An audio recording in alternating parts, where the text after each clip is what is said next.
고린도후서 1장 1절에서 11절까지 우리 한 목소리로 함께 봉독합니다. 하나님의 뜻으로 말미암아 그리스도 예수의 사도된 바울과 형제 디모데는 고린도에 있는 하나님의 교회와 또 온 아가야에 있는 모든 성도에게 하나님 우리 아버지와 주 예수 그리스도로부터 은혜와 평강이 있기를 원하노라. 찬송하리로다. 그는 우리 주 예수 그리스도의 하나님이시요 자비의 아버지시요 모든 위로의 하나님이시며 우리의 모든 환난 중에서 우리를 위로하사 우리로 하여금 하나님께 받는 위로로서 모든 환난 중에 있는 자들을 능히 위로하게 하시는 이시로다. 그리스도의 고난이 우리에게 넘친 것 같이 우리가 받는 위로도 그리스도로 말미암아 넘치는도다.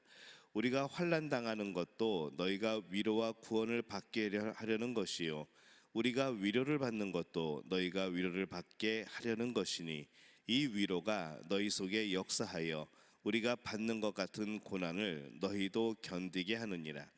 너희를 위한 우리의 소망이 견고함은 너희가 고난에 참여하는 자가 된 것 같이 위로에도 그러할 줄 알미라. 형제들아, 우리가 아시아에서 당한 환난을 너희가 모르기를 원하지 아니하노니 힘에 겹도록 심한 고난을 당하여 살 소망까지 끊어지고 우리는 우리 자신이 사형 선고를 받은 줄 알았으니 이는 우리로 자기를 의지하지 말고 오직 죽은 자를 다시 살리시는 하나님만 의지하게 하심이라. 그가 이같이 큰 사망에서 우리를 건지셨고 또 건지실 것이며 이후에도 건지시기를 그에게 바라노라. 너희도 우리를 위하여 간구함으로 도우라. 이는 우리가 많은 사람의 기도로 얻은 은사로 말미암아 많은 사람이 우리를 위하여 감사하게 하려 함이라. 아멘. 할렐루야. 하나님의 은혜가 오늘 새벽에 하루의 첫 시간을 주 앞에 드리는 우리 믿음의 가족들에게 함께 하시기를 예수님의 이름으로 축원합니다. 오늘 말씀은 고린도 교회를 향한 인사말, 그리고 그 가운데 이 고린도 교회가 처해 있는 여러 가지 고난 가운데 또 인도해 주시는 하나님의 그런 인도하심에 대한 그런 내용을 담고 있습니다. 보통 누군가 편지를 쓸 때에는 그들은 쓰는 사람과 수신자를 언급을 합니다. 그러나 이 바울은 고린도 교회에 편지를 쓰면서 굉장히 독특한 그런 시작과 또 언급을 하죠. 1절과 2절이 그렇습니다. 어떻게 되어 있는가 하면은 하나님의 뜻으로 말미암아 그리스도 예수의 사도된 바울과 형제 디모데는 고린도에 있는 하나님의 교회와 또 온 아가야에 있는 모든 성도에게 하나님 우리 아버지와 주 예수 그리스도로부터 은혜와 평강이 있기를 원하노라, 이렇게 인사를 합니다. 계속적으로 하나님을 언급을 하죠. 편지를 쓰는 자신은 하나님의 뜻으로 말미암아 사도가 된 사람입니다. 편지를 받는 이 고린도 교회는 하나님의 교회이고 하나님으로부터의 성도로 불려지는 그런 사람들이죠. 그리고 그들에게는 하나님으로부터의 은혜와 평강이 있으리라, 그렇게 그가 인사를 합니다. 바울이 말하고 있는 것처럼 우리는 하나님이 우리 자신과 또 우리가 만나는 사람과 이 우리 가운데 일어나는 모든 일에 함께 하시는 그런 실제적인 분이라는 것을 오늘 기억을 하는 것이죠. 하나님은 우리 가운데 계십니다. 우리 가운데 계신 하나님을 우리가 늘 기억하고 그렇게 인식하며 살아가야 됩니다. 또 함께 해야 되죠. 이 세상 사람들에게도 실제로는 하나님이 통치하시기 때문에 하나님과 떨어져서는 살아가는 것을 생각할 수 없습니다. 그들은 사실은 하나님 없이는 존재할 수 없지만은 이 하나님을 인식하지 못하는 것이죠. 그들은 하나님이 그들 가까이 계심을 전혀 알지 못합니다. 그래서 불행한 것이죠. 하나님이 가까이 계신 것을 알지 못하기 때문에 하나님이 기뻐하시는 일을 할 수가 없게 됩니다. 그래서 또 불행한 것이죠.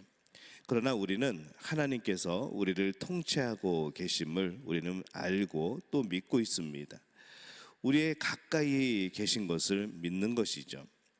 근데 우리 믿는 사람 중에서도 믿는다 말하면서도 실제로 하나님을 가까이 모시고 사는 사람들이 적은 것을 또 발견을 합니다.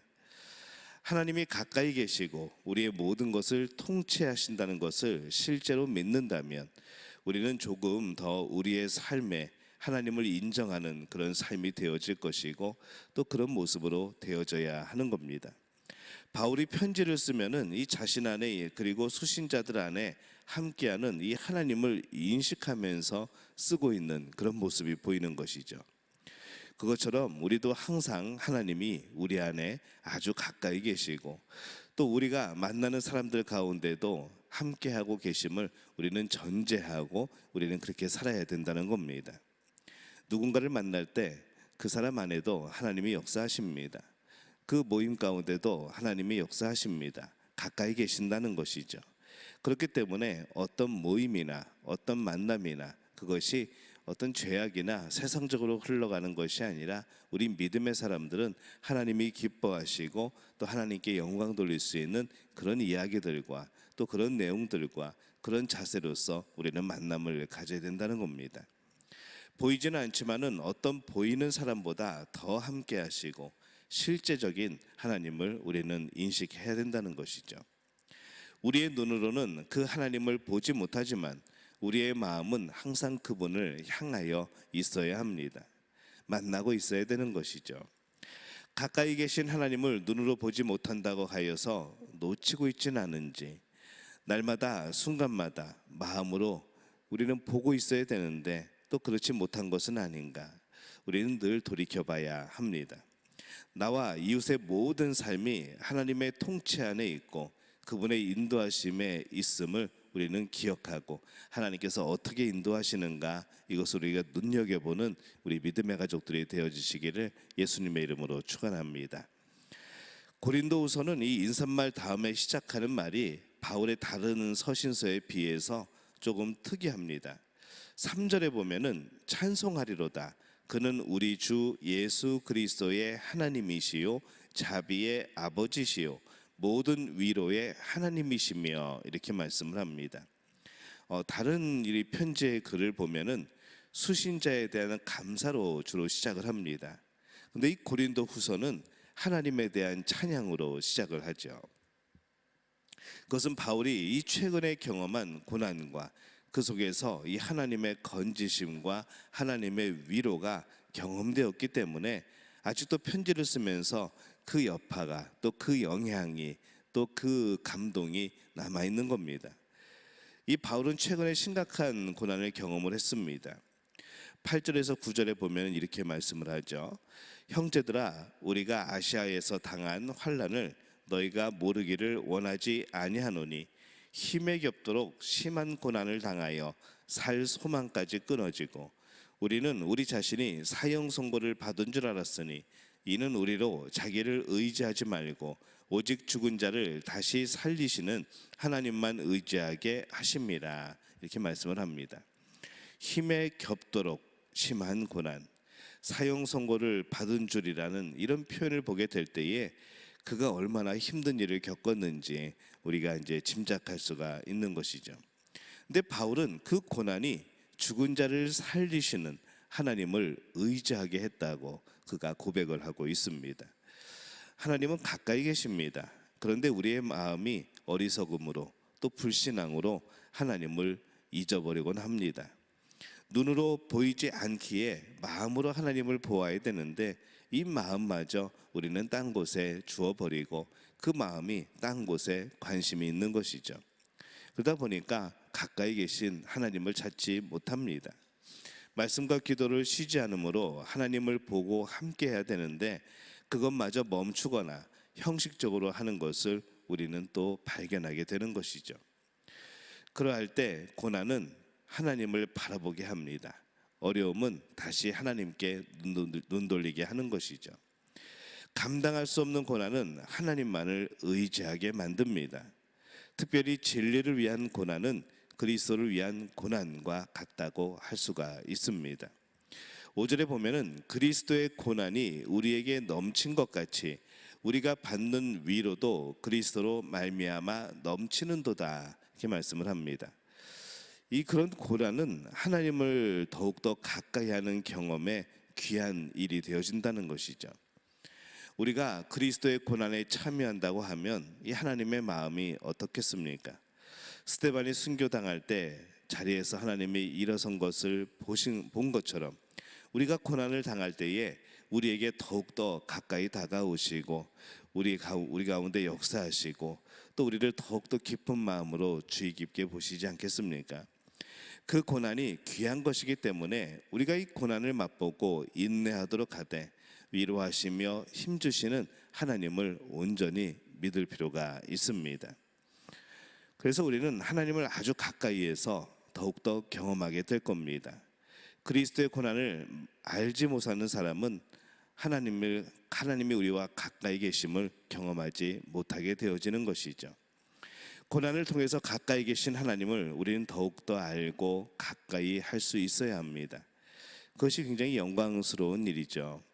그래서 바울이 사형 선고와 같은 고난을 당할 때에 그들은 예수님의 고난에 동참하였다고 말을 하는 것이고, 그 예수님의 고난에 동참하는 것은 결국 다시 살리시는 하나님의 은혜를 경험하게 되는 그런 시간들이 되었다라고 고백을 하는 겁니다. 우리는 하나님과 가까이 있습니까? 우리의 몸과 마음이 하나님을 바라보고 있습니까? 바울이 고린도 교회에 편지를 쓰면서 찬송하리로다라고 시작할 수밖에 없는 그 마음, 기쁨, 또 그 감사를 우리는 알아야 되는 것이죠. 하나님께서 우리와 함께하고 계시는데 우리가 믿는다 하면서도 아직도 정말 아무런 감각 없이 그렇게 살아가고 있다면 우리는 올바른 신앙생활을 하는 것이 아닙니다.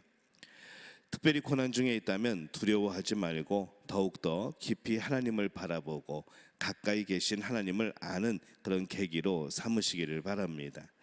특별히 진리를 위해 고난을 받고 있는 그리스도의 고난에 동참하는 이들이라면 더욱더 두려워하지 말고 하나님을 깊이 바라보시기를 바랍니다.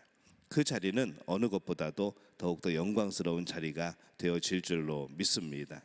또 감격스러운 자리가 되어질 줄로 믿습니다. 이 모든 일에 우리 서로가 함께 기도하면서 함께 참여하는 복된 믿음의 가족들이 되어지시기를 예수님의 이름으로 축원합니다.